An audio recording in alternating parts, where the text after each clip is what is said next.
दोस्तों, क्या हुआ जब कर्ण ने महादेव के महाशक्तिशाली और महाविनाशकारी अस्त्र को हवा में ही पकड़कर रोक लिया?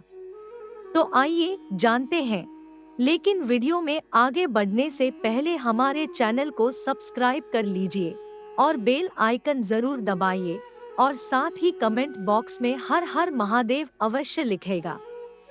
दोस्तों, ये बात महाभारत युद्ध के 14वें दिन की रात्रि युद्ध की है, जब पांडव सेना और कौरव सेना के बीच भीषण युद्ध छिड़ जाता है।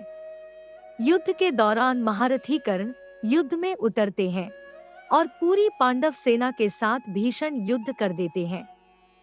कर्ण पूरी पांडव सेना को तहस-नहस करते जा रहे थे। ये देखकर अर्जुन श्री कृष्ण से कहते हैं, माधव देखिए, कर्ण कैसे हमारी सेना को नष्ट करते जा रहा है। अगर ऐसा चलता रहा तो आज हमारी सेना का सर्वनाश हो जाएगा। इसलिए चलो, अब मुझे ही कर्ण से युद्ध करना पड़ेगा। अब इस पर भगवान श्री कृष्ण अर्जुन को समझाते हैं, तीनों लोकों में कोई भी ऐसा योद्धा नहीं है जो सूर्यपुत्र कर्ण के सामने रात्रि युद्ध में खड़ा भी रह सकता हो।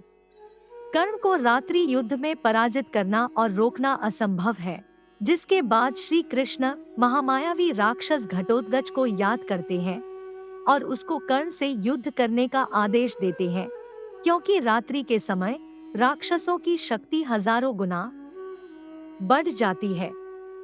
इसके बाद मायावी राक्षस घटोत्कच अपनी एक शेनी राक्षसी सेना और भीम सहित सूर्यपुत्र कर्ण पर आक्रमण करते हैं। अब महारथी कर्ण घटोत्कच से युद्ध करते हैं और फिर सूर्यपुत्र कर्ण महामायावी राक्षस घटोत्कच के बीच पूरे महाभारत का सबसे विनाशशाली और भयानक युद्ध छिड़ जाता है। इस युद्ध की शुरुआत में महारथी कर्ण अपने तीरों से सभी महारथी योद्धाओं को घायल कर देते हैं और युद्ध छोड़कर भागने पर मजबूर कर देते हैं। इसके अलावा कर्ण घटोत्कच की एक श्रृंखला राक्षसी सेना का भी विनाश कर देते हैं और घटोत्कच को अपने तीरों से भीन देते हैं। कहते हैं, महारथी कर्ण ने घटोत्कच को अपने तीरों से भर दिया था। अब घटोत्कच के शरीर में 1 इंच भी ऐसी जगह नहीं बची थी जहां कर्ण के तीर न घुसे हो।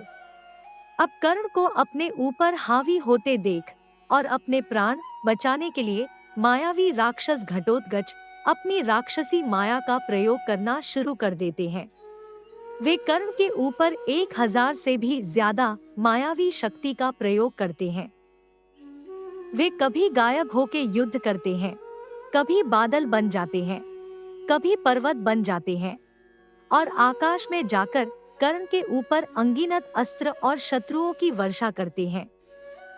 परंतु युद्ध में छल और माया का प्रयोग करने के बाद भी घटोत्कच कर्ण को युद्ध में रोक नहीं पाते। कर्ण अपनी धनुर्विद्या के दम पर घटोत्कच की 1000 से भी ज्यादा माया को नष्ट कर देते हैं। अब कर्ण से परेशान होकर घटोत्कच क्रोध में आकर अपने अस्त्र और शास्त्र का अभ्यास करते हैं, लेकिन सूर्यपुत्र कर्ण उन सभी शस्त्रों को हवा में ही नष्ट कर देते हैं। अब अंत में घटोत्कच कर्ण के ऊपर दिव्य चक्र का संधान करते हैं। कहते हैं, वह चक्र श्री कृष्ण के सुदर्शन चक्र के बाद दूसरे नंबर पर सबसे शक्तिशाली और विनाशकारी चक्र था। परंतु कर्ण ने बड़े आराम से उस चक्र को अपने समान तीरों से नष्ट कर दिया। अब अपने दिव्य चक्र को लकड़ी की तीली की तरह नष्ट होते देख घटोत्कच बहुत ही ज्यादा क्रोधित हो जाते हैं। अब वे अपना सबसे शक्तिशाली अस्त्र महादेव द्वारा दिया हुआ वज्र कर्ण पर चलाते हैं। वे वज्र 2 योजन बड़ा और 1 योजन चौड़ा था, जिसे घटोत्कच ने महादेव जी से उनकी कठिन से कठिन तपस्या करके प्राप्त किया था। अब इस वज्र में 108 चक्र लगे हुए थे जो निरंतर घूम रहे थे। ये वज्र अत्यंत विशाल और पर्व के समान था। भगवान शिव का ये वज्र इतना शक्तिशाली था कि तीनों लोकों में इसे कोई भी रोक नहीं सकता था। यहाँ तक कि देवता और देवताओं के राजा इंद्र भी इसे रोकने में असमर्थ थे। अब घटोत्कच क्रोध में आकर पूरी शक्ति से भगवान शिव का ये वज्र चला देता है, जिसे देखकर महारथी कर्ण अपने धनुष को रथ पर रख देते हैं और रथ से नीचे कूद जाते हैं। वे भगवान शिव के उस वज्र की ओर दौड़ते हैं और उसको हवा में ही अपने खाली हाथों से पकड़ लेते हैं। ये दृश्य देखकर तीनों लोकों के लोग आश्चर्यचकित रह जाते हैं।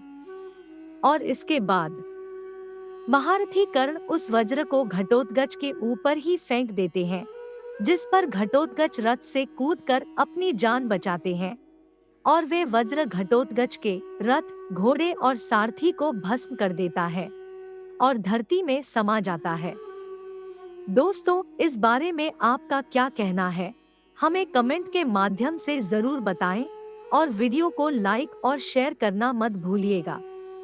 हम आपको मिलते हैं अगली वीडियो में।